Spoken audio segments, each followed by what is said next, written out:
Hi, this is Angie here, and I have a question emailed to us, and the question is, do you have any suggestion on how I can change the relationship with my wife to be in joy and have a happy family? Is struggling to keep our marriage important for my spiritual evolution? Is it important for our children that my wife and myself are together? Or is it that they are suffering and being hurt by the kind of relationship we currently have, and we would be better separated? Is our homeschooling having a part of creating the situation of our non-joyful relationship, and will it improve if we send our children to school or kindergarten? Thank you. Okay, dear, the first question you had was this: do you have suggestions for how to change the relationship with my wife to be in joy, to have a happy family?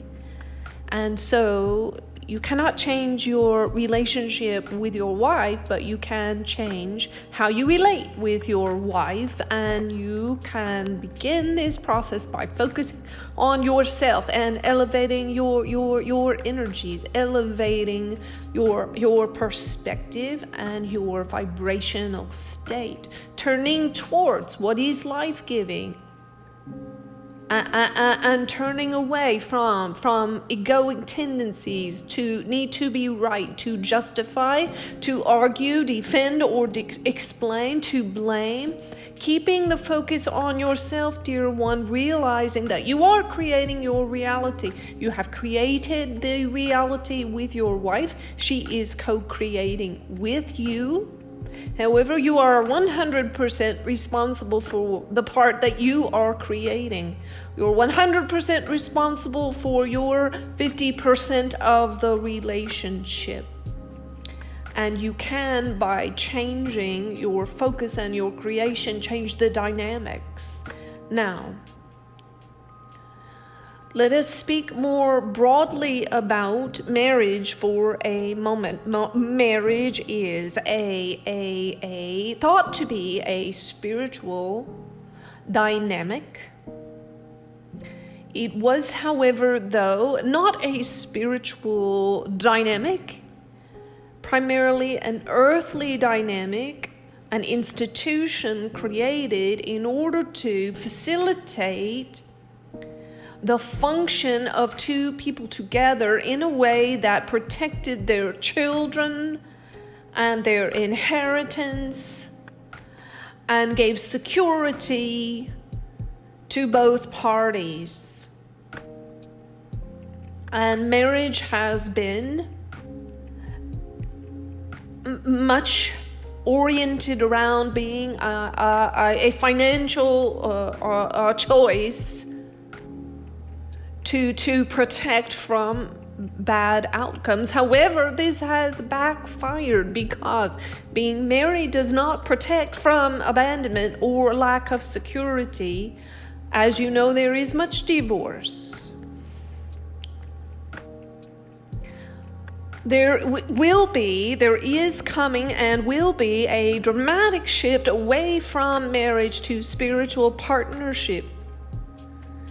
In spiritual partnership, two people come together for the common purpose of growing in their individual and together spiritual life, raising their conscious and frequency, living together in awareness, living together with the purpose of focusing in truth and love, and not allowing egoic parts to continue repeating negative karmic cycles which damage children.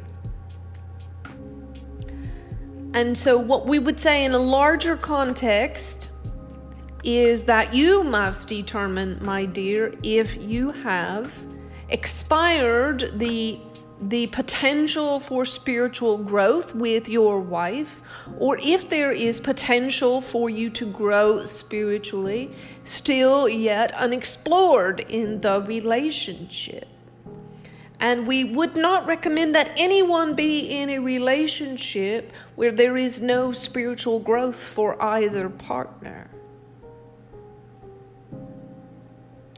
Be very careful here, because sometimes your egoic parts want an excuse to get out of a relationship in order that the egoic parts not be confronted or exposed or evicted. And in other cases,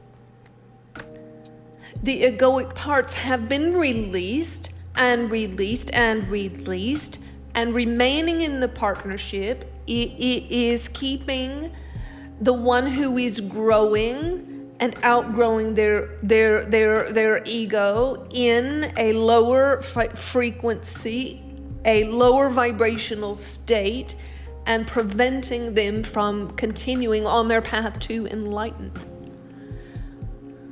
So what we would desire would be to see two souls come together for the purpose of growing, for the purpose of focusing on themselves, overcoming the ego, transcending into higher states of being, and traveling together until the point that the paths diverge and the purposes diverge, and then parting ways in love and peace. In other words, when a partnership has expired its ability to transform the two souls into higher versions of themselves, best to move on.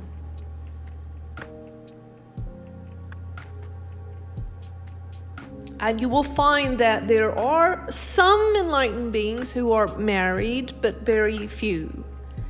And most who are still married in an enlightened state operate in a higher mindset of spiritual partnership, and they are not confined to the traditional roles and expectations of marriage.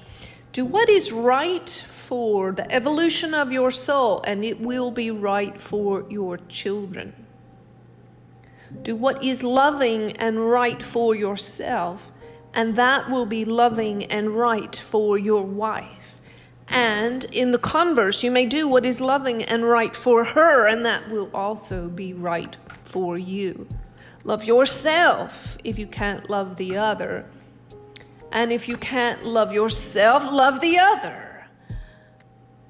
The two things do not conflict, you see. They are in harmony.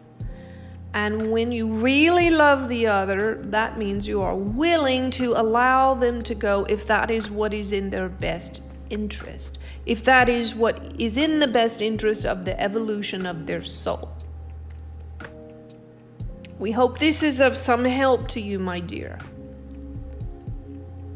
As always, take what you like and leave the rest. We are not here to ever tell you what to do, but give you illumination for the path, an illumination of your higher consciousness in order that you may make the choice most aligned with your soul.